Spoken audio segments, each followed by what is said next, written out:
Hi, this is Jeff Georgantes, here to talk about jewelry tools and how to use them for the good folks at AutoFry. Now today, we're at Metalrtz, the jewelry school outside of Boston in Waltham, Massachusetts. And we're going to talk to David Baird, who is the designer of some layout jigs that AutoFry sells.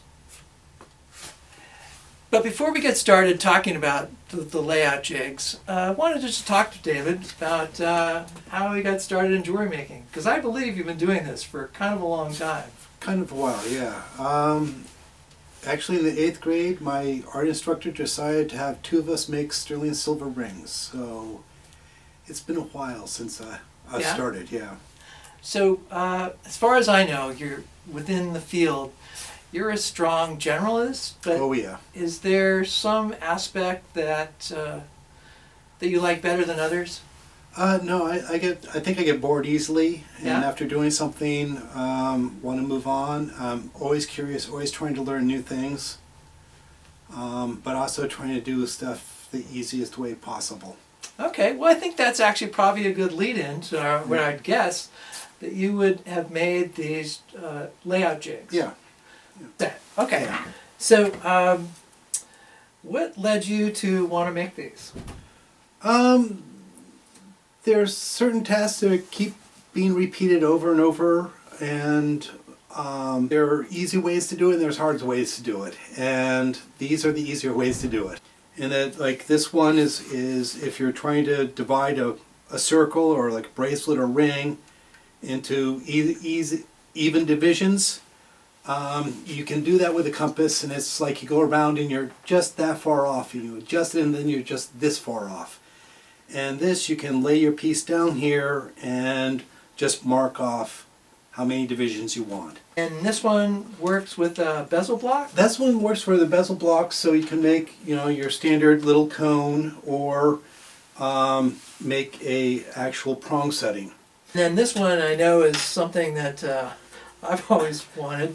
It helps you find the center. This is for finding the center of a disc or a circle. It's also designed for checking your designs. I mean, often with doing wax, you're doing symmetrical sides, and you look at it and you say, it's off, but you can't figure out where. And so this will center the bottom of the ring and has a grid pattern, so you can line stuff up and then determine which side is positive and what's negative, and it adjusts up and down a little bit so you can put the lines where you want them. And so how did you come about this whole idea of making these three different layout jig sets? A lot of it's from teaching and trying to teach people how to do this. It's really very simple, and yet a lot of people stumble and don't understand how to do it. But with this, it's fast and it's easy. Okay, let's show how each individual tool works. Okay. So tell us how the center finder works. So the center finder, first off, I want to say that there's looseness in here, so always check to make sure it's flat and level. But here I can line up the top of the wax ring blank and look, and the center looks even, the sides look even, everything looks pretty square. It's a little off, but really, really quite close. If I wanted to, I can also slide this up and again make sure that it's looking level. And oh, how lucky. And put the top of the ring right at a level mark. So now if I wanted to come down a little bit, I can see exactly where everything is on the ring. Oh, that's great. So if you wanted to adjust the height where the stone's going to get set, this would be a really easy way to do it. Very easy way, and checking level and dimensions, yeah. Tell us how you would find the center of a circle. So for the center of the circle, there's this V-notch. So I'm going to slide my metal into the V-notch. Then this is designed for a Sharpie. So now I can just run a Sharpie line down. You can turn this 90 degrees. I prefer 60 and do 3 lines, because now if I'm a little off, I'll have a little center triangle. So I know exactly where center of this disc is. Also measurement in millimeters on the bottom here. The other thing it can be used for is this can be set for a distance so that you can mark parallel lines on multiple surfaces. So if you're drilling holes in the corner, nice and easy. Let's talk about some of the division plates that you designed.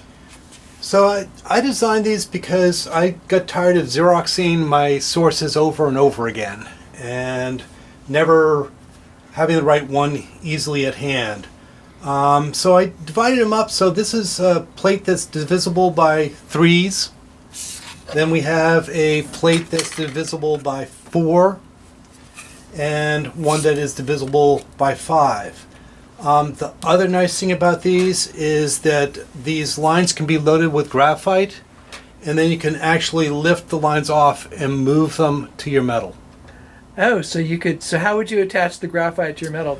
So if you have a soft pencil, that works well. Rub it in and be lifted. And okay, so that would just tape on the metal, and you could tape on the metal, and you can draw your lines out. Okay, very cool. You just told me a story of how you could use it for making a ring. Tell us how that works. So I use these, or a device like this, to make my wife's wedding ring, and that it's designed with 8 stones around the outside. And to measure those accurately, with this it's no problem in that you can put your ring down, center your ring up, and I can mark my 8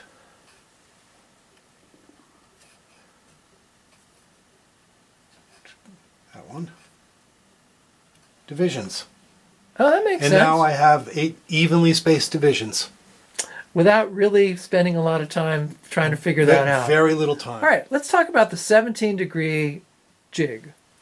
So this is designed for cutting the arc for a 17-degree arc cone setting.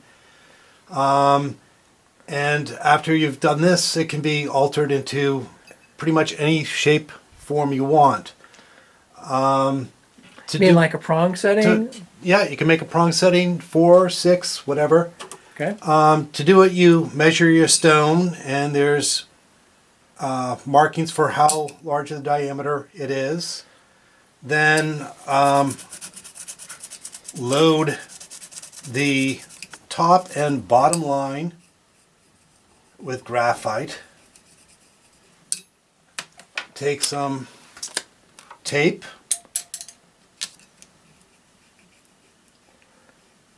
And I like to then mark my starting point and end point so I know which lines to follow. And then this will peel up, and now you can go and stick it down to your metal and cut from line to line. Okay, so you after you get it to this point, what happens next? Be on your metal.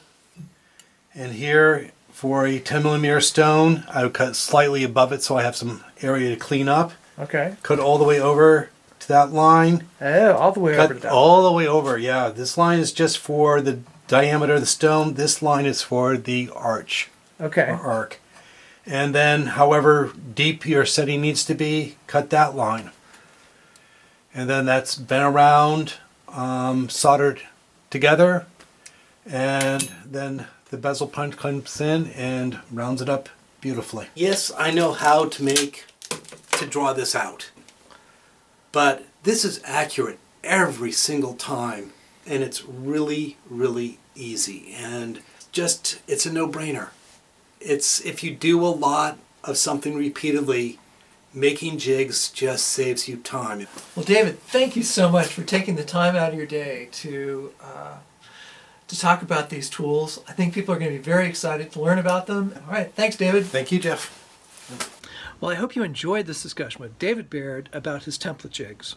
If you ever get a chance to take a class with David, you should jump on it because he's an outstanding instructor and an excellent artist. So if you appreciated this video, don't forget to hit the like button below, and don't forget to subscribe as well, because I know you don't want to miss any of the AutoFry tech tip videos coming your way soon. Thank you so much for watching, and I hope you have a fantastic day.